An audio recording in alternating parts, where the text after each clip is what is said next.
إن الله وملائكته يصلون على النبي يا أيها الذين آمنوا صلوا عليه وسلموا تسليما اللهم صل على سيدنا ونبينا مولانا محمد عافية الأبدان وشفائها وطب الكل ودوائها ونور الأبصار وضيائها وآله وصحبه وبارك وسلم دائما أبدا سرمدا نحمده ونصلي ونسلم على رسوله الكريم أما بعد أعوذ بالله من الشيطان الرجيم بسم الله الرحمن الرحيم يا أيها الذين آمنوا اتقوا الله وكونوا مع الصادقين صدق الله مولانا العظيم وبلغنا رسوله النبي الأمين المكين الكريم ونحن على ذلك لمن الشاهدين والشاكرين والحمد لله رب العالمين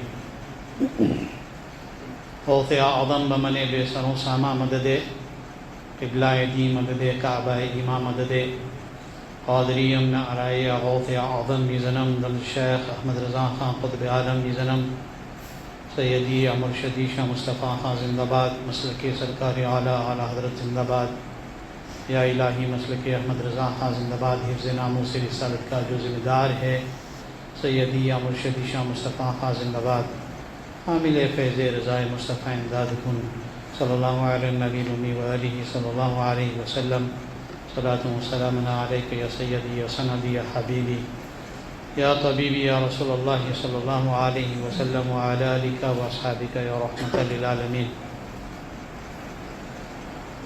All praise is due to Almighty Allah. Durood and salams upon the most perfect, exalted and glorified of Allah's creation, Sayyiduna Mawlana Muhammad sallallahu alayhi wa sallam. Peace, blessings and salutations upon the Anbiya Ikram, Ahl Bayt Athhar, Sahaba Ikram, Khulafa Rashideen, Tabi'een, Tabi' Tabi'een, Aimma Mujtahideen, Awliya Kamilin, and all those who follow the path until the last day. We thank Almighty Allah through His infinite mercy and for the wasila of Rasul Akram Noori Mujassam sallallahu alayhi wa sallam for affording us the opportunity to congregate for Salatul JUMMAH and to prostrate in His most exalted court. Before continuing, let us direct our hearts and our minds towards the holy and the sanctified court of the beloved Rasul sallallahu alayhi wa sallam, and in doing so let us all collectively recite the Durood Pak. Allahumma salli ala sayyidina wa nabiyina Mawlana Muhammadin wa ala ali sayyidina Mawlana Muhammadin salatan daimatan maqbulatan tu'addi biha anna haqqahu al-azim. Almighty Allah, by His divine grace and His mercy, has blessed us with one more year that is about to end. Tonight we will seek the crescent for the new moon, for the Islamic year 1444 Hijri. If we do see the moon, then inshallah tomorrow will be the first of Muharram 1444, if not the day after. But again, when the year comes to an end, and today is the last Friday of 1443 Hijri. When the time draws to an end and the year draws to an end, then you start to think that in this entire year, what have I done to please my Rabb? In this one year, what have I done to attain the pleasure of my Rabb? And we all know the only way that one can attain the pleasure of his Rabb is ba khuda khuda ka yahi hai dar nahi aur koi mafarq ka. The only way that you can attain that pleasure of your Rabb is through attaining the pleasure of the beloved of the Rabb, Muhammadur Rasulullah sallallahu alaihi wasallam. But the ultimate goal and objective of every person, every believer, is qurb ilahi. This is what should be the objective of every believer, and this should be the maqsad the maqsad-e-hayat, that every banda should wish that I must strive so that I can become close in the court of my Rabb. So you start to think that an entire year is past, and how much of time did I spend this year in attaining special nearness in the court of my Rabb? And yes, if we think that we will attain this closeness without any sacrifice, then that too is a difficult task. Yes, if Allah wills to bless His closeness to any of His servants, then it is less than a moment Allah will bestow it upon him. But generally, a man cannot attain the nearness of his Rabb without making some sacrifice. And that is why the Quran is reminding us that, oh, you who believe, fear Allah. And keep the company of the pious. Why? Because when you fear Allah and you keep the company of the pious, that fear will remain intact. And that khawf and khashiyat will become more. And you will be willing to make more sacrifices. And those sacrifices that you will make will be for the pleasure of Allah. Just now, the month of Dhul Hijjah is a month of sacrifice. What we did in Bakr Eid, we made sacrifice of the animals. Why we did it? Because we want to show how many sheep we can cut. No, we did it for the pleasure of Allah. People have just come back from Hajj. All those who have come from Hajj amongst the Ahlul Sunnah, Hajj Mabrur to them. Those have come from Hajj. All those that went for Hajj from the world over amongst the Ahlul Sunnah. Why did they go for Hajj? So that they come back and be called Haji. That's why you went for Hajj. No. You went to attain the pleasure of Allah. You went to attain the pleasure of Allah so that your Rabb will be pleased with you. Why do we give so much of zakat and charity and sadaqat? So that people say that we are generous. No. It is because we want to attain the pleasure of our Rabb. And all these things are sacrifices. How much does it cost for Hajj today? You know? Close to 100,000 for a person to go for Hajj today. Why is a person sacrificing 100,000 of his hard-earned money? Tell him that you earn this now, don't have to go for Hajj, go do something else. He say, no, this I saved for my Hajj. Why is he sacrificing that wealth? So that he may be called a Haji? No. His maqsad of sacrificing that wealth, it's a sacrifice in the court of Allah. It's for the pleasure of Allah.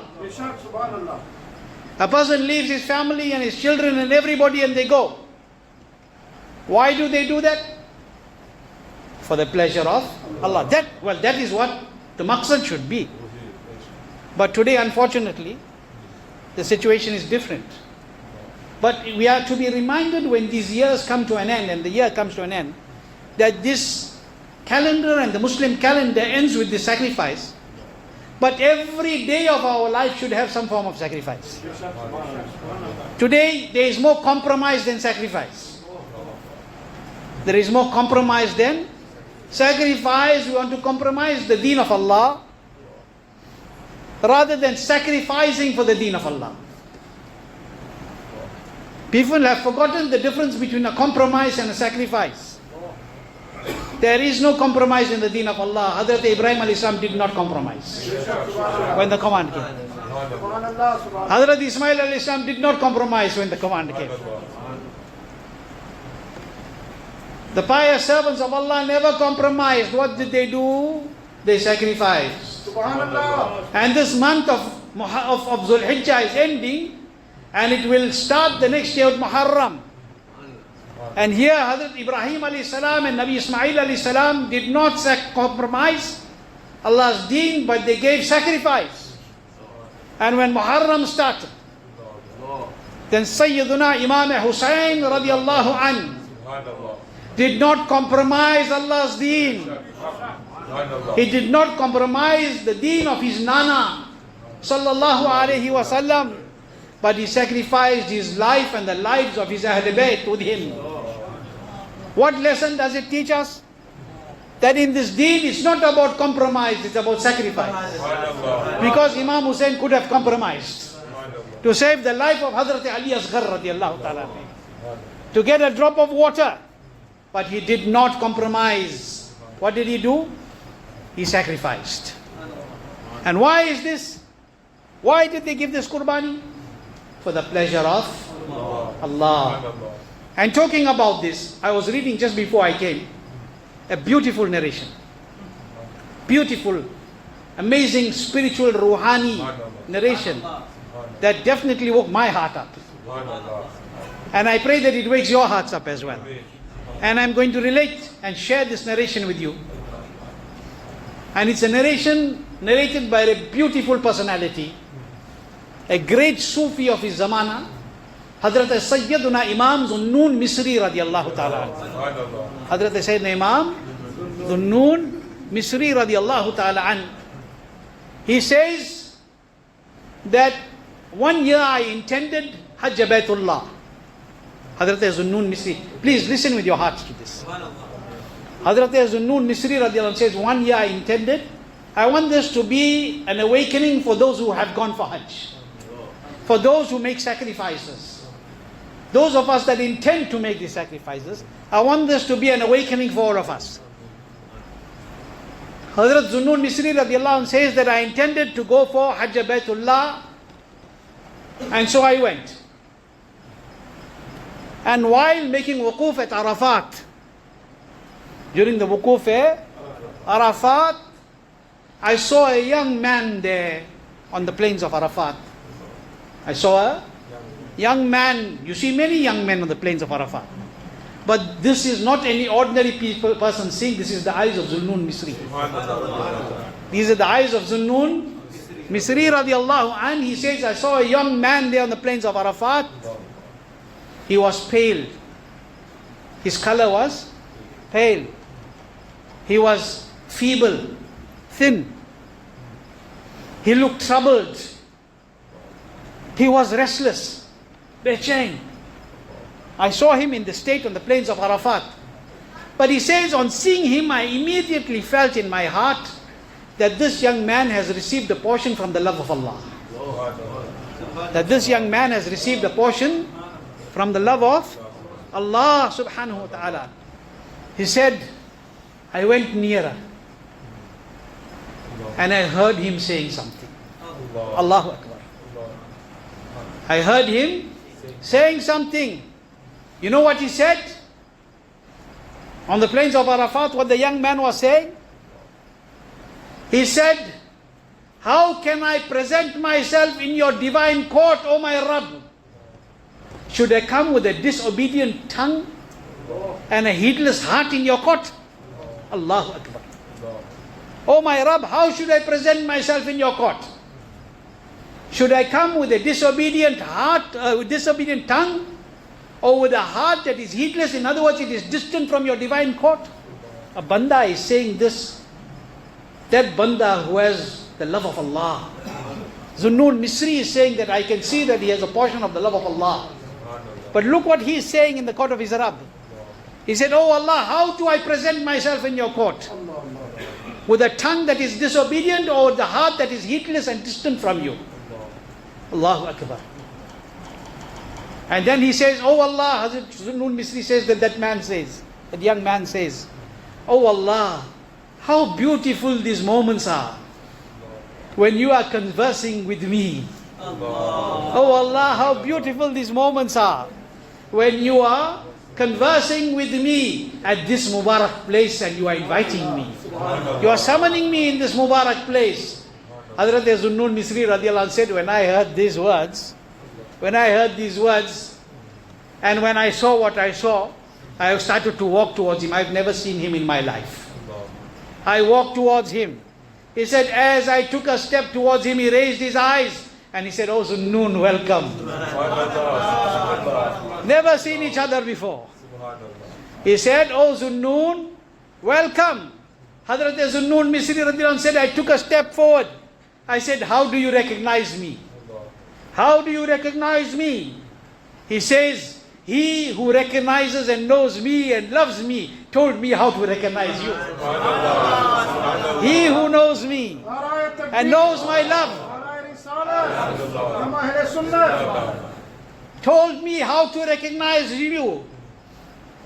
He said to me, "O Zunnun, my Rabb's, His love has made me thin. Today, without comparison, you see the fellow, he can't talk to this one girl, ma'adallahi rabbil alamin. For 2 days not eating food in the house, mother and father parishan, pata nahi mere bachche ko kya ho gaya. Oh, losing so much weight. Why? He's in love. What love? Learn love from that waqia on the plains of Arafat. Has the love of Allah made us weak? Has the love of Allah caused us to become thin? Has the love of Allah caused us to become pale? The love of the dunya does this to us. Why is the love of Allah not doing it to us? Where is our direction? I ask myself. And I ask you to ask yourself. He says, I have become thin and pale in the love of Allah. But I do not know, O Zunnun, I do not know when I will attain the success of the nearness in the court of Allah. When my Rabb, by His divine generosity, will lift the veils from me. Oh, Zunnun, I don't know when this is going to happen. Allahu Akbar. Hazrat Zunnun Misri radiallahu anh said, I went nearer to him and I said, "From where have you come? From where have you come?" He said, "I have come from the city of the heart. I have come from the city of the heart, and my destination is the nearness of my Rabb." Allah, Allah, Allah, Allah. I have come from the city of my heart, and my destination is to be present in the court of Allah. Hazrat Zunnun Misri says, when I heard this answer, I asked him, "Do you have any provisions? Kuch saman hai? Do you have any provisions for your journey?" In other words, he has come for Arafat, he's got nothing. He's coming for Hajj. Zunnun Misri said, after he answered me that he came from the city of the heart, he said, I asked him, "Do you have any provisions for this journey?" He said, "Yes. I have one drop of the pure drink of the love of my Rabb. I have one drop of the pure drink of the love of my Rabb. And I am hopeful that through it I will reach the exalted court of my Rabb. These are my provisions." Zunnun Misri said, I asked him, "Do you have any means of conveyance? How will you journey? How will you go? What is your means of transport? Do you have any means of conveyance?" He said, "Yes, Zunnun, I have. My conveyance is my pure niyat. My conveyance is my pure intention and my total abstinence from the dunya. My total abstinence from the world and the pure tasbih of the one whom I love. That is my sabari. That is my conveyance." And then Zunnun Misri said, after he answered these three questions I asked, he looked at me and he said, "O Zunnun, go. O Zunnun, go, leave me alone. For any time spent away from obeying the Creator is of no use. Go, Zunnun, go." Hazrat Zunnun Misri radiallahu anh says he left. He started walking away. I continued watching him and I went wherever he went until I saw him on the plains of Mina. Until I saw him on the plains of Mina. And then there I watched him as he saw the people making qurbani. People were making qurbani of their qurbani animals on the plains of Mina. And Hazrat Zunnun Misri radiallahu anh says that I watched him as he was watching the people making sacrifices of the animal. And as he watched them making their qurbanis, tears flowed from his eyes, continuously weeping. And I could see that the fear of Allah was increasing in his heart as he wept and he looked at the people making qurbani. And then he said, I heard him say, "Oh Allah, people are presenting their sacrifices today to attain your nearness. Oh Allah, people are presenting their sacrifices today to attain your nearness in your court." He He said, "Oh Allah, I do not even have this. Oh Allah, I do not even have this. I only have one thing.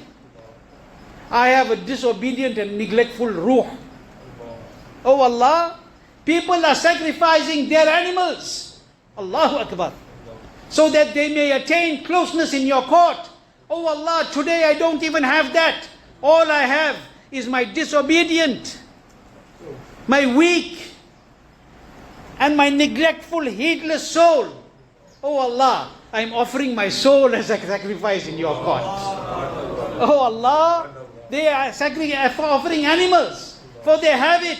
I don't have it. I have my soul. Oh Allah, I am offering my soul in your court. If you have accepted it, then take it away swiftly. Allahu Akbar. If you have accepted my sacrifice and my offer of my ruh, then take it away swiftly. HAZRAT Zunnun Misli radiallahu anh says, he had only uttered these words and I saw him fall to the ground and his ruh had left his body. Allah has accepted his sacrifice of his soul. In the love of Allah, this is what he sought, for the pleasure of Allah. HAZRAT Zunnun Misri radiallahu anh said, as he dropped to the ground, I heard a voice from the unseen saying, amazing how swiftly this young man wished to enter Jannatul Firdaus. HAZRAT Zunnun Misri radiallahu anh said, I was in awe after what I saw. Think about it, what was he seeing? He said, I was still standing at his head side. I was still standing at his head side, trying to gather myself. After this had happened, when all of a sudden, I found an old lady standing near me, who I could not see before that. All of a sudden, I was still trying to settle after what I had experienced. And I find this old woman standing next to me. And I saw her, she walked towards the young man.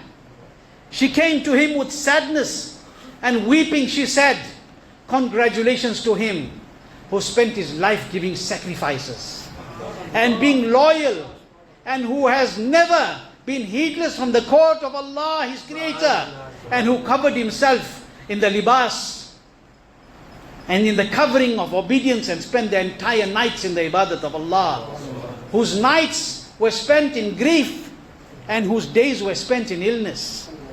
He said, she wept saying that. HAZRAT Zunnun Misri says, I said, who is this woman? I went up to her and he said, tell me, who are you? She said, I am his mother. I am his mother. She said he would spend all his life in the jungles, in the wilderness and in ibadat. We would meet only once a year at the miqat. Allahu Akbar. Allah. We would meet only once a year at the miqat when we journeyed for Hajj. And then the following year we would not see each other again. She says, oh Zunnun, this year, again I came to search for him like I would. And until I reached the plains of Arafat, I could not find him. I could not find him.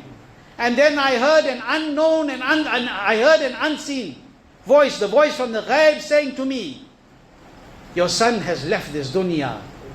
Your son has passed away. And his soul has reached the great heights. His soul has reached the great heights.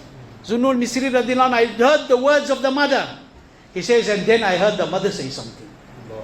And then I heard the mother say something. She said, oh my Rabb, I give you the qasam of my nearness to you in privacy.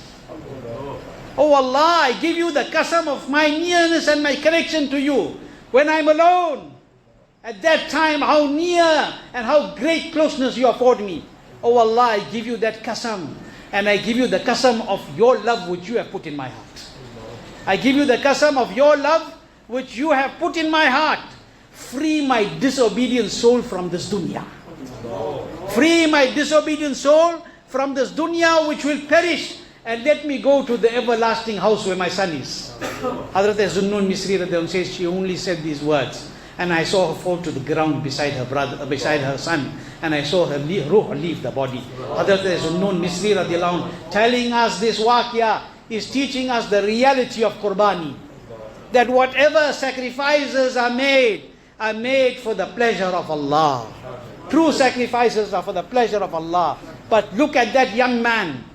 Look at that young man. Think about his answers and think about the mother. And it gives us a lesson. It gives us very great lesson. When the mother is like that, that is why the son became like that. When the mother is like that, that is why the son became like that. The mother was like the mother of one personality. That is why he became Zunnun Misri as well. The mother of Bayezid Bustami was like that. That is why he became Bayezid Bustam. Ummul Khair Fatima was like that. That's why Sheikh Abdul Qadir became Gawsi Azam radiallahu anhu. These are the blessings of the mother. That if the mother is pious, and if the mother is the one who leads the path of piety, then the children will follow in that path. If the mother makes sacrifices for the love of Allah, then the children will make sacrifices for the love of Allah. But if the mother spends her time in this time, day and night on social media, day and night doing all the other things, then how will your children come in the closeness of Almighty Allah? How? Tell me. The time of Muharram is coming. The month of sacrifice. Let's open our eyes after this waqia before we understand the sacrifice of Imam Hussain radiallahu ta'ala. Think about it and make dua. Look at their du'as. What do we make dua for? Listen to their du'as. What du'as was she making? What dua was her son making? What dua are we making every day? Oh Allah, increase my finances. Oh Allah, give me a bigger house. Oh Allah, give me a better car, except anything else. Today we ask for the materialist things more. How many times in a day do you and I ask, oh Allah, give us your qurba. Oh Allah, give us your closeness through the sadaqah of your Nabi sallallahu alaihi wasallam. How many of us ask? How many of us ask for this? It is something we have to think about. And we have to reflect as this year ends, before we start the next year, if Allah wills. If Allah wills, that we enter the next year. Allah give us tawfiq khair. Keep us with iman. Let us leave this world with iman. Those who are ill in our community, Allah grant him shifai kamil sayyid al-ajil. Especially our Haji Yunus Cook Sayyid Sahab, Allah give him shifai kamil sayyid al-ajil. Sayyara Muhammad, Allah give her shifai kamil sayyid al-ajil. All those that have passed on Ahlul Sunnah, Allah exalt them in Jannatul Naeem. Those that are going through difficulties and calamities, may Allah ease their lives and they remove their difficulties. Especially the Muslims of Palestine, the Muslims of India who are going through a very difficult and testing time at the moment. May Allah release them from the clutches of the enemy of Islam. And may Allah subhanahu wa ta'ala strengthen their bazu with the quwwat Haydari and the blessings of Sayyidina Imam Hussain Shahid Karbala radiallahu anhu. May Allah ta'ala keep us with iman, let us leave this world with iman. Wa ma'alin balagh. Assalamu alaikum wa rahmatullahi wa barakatuh.